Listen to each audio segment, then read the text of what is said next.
মামা, ক্ষুধা লাগছে, তাড়াতাড়ি ক্যাট ফুড দাও। আয় হায় রে, ক্যাট ফুড তো শেষ। এখন কি হবে? কি আর হবে? আমাকে না খেয়েই থাকতে হবে। খিদায় মরে যেতে হবে। নিজেদের খাবার শেষ হওয়ার আগে নিয়ে আসতে পারে, কিন্তু আমার তাই মনে থাকে না। কেউ আমাকে ভালোবাসে না। এই ঘরে আমার কোনো দামই নেই। চলে যাব। এই ঘর থেকে আমি চলে যাব। আমার এখানে কেউ নাই। দরজাটা খুলে দাও, আমি চলে যাই বাইরে। বাইরের বিড়ালের সাথে রাস্তাঘাটে খাবার কুড়িয়ে খাবো। আরে পাগল, কান্নাকাটি করিস না। তোর জন্য এবার স্পেশাল ক্যাট ফুড এনেছি। এই দেখ, কানিবার ক্যাট ফুড। ও, কি বলো? আমার জন্য স্পেশাল ক্যাট ফুড? তাই এটা স্পেশাল হওয়ার কারণ কি? কানিবার ক্যাট ফুডের তো অনেক স্পেশালিটি আছে, তোকে কয়টা বলবো? শর্টকাটে কয়েকটা বলে দাও শুনি। তাহলে শোন বলি।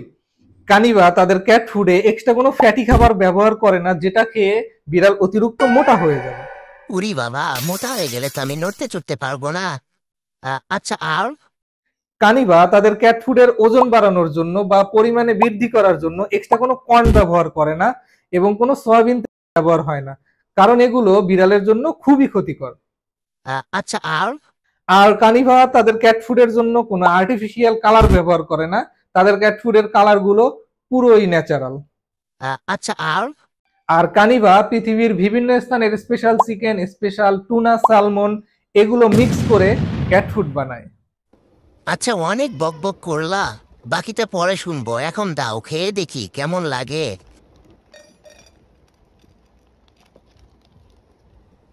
দারুণ দারুণ দারুণ স্বাদ, খুবই সুস্বাদু, খুবই মজার। মামা, এখন থেকে শুধু কানিবাই আনবা। আমি কানিবা ছাড়া আর কোনো ক্যাট ফুড খাবোই না।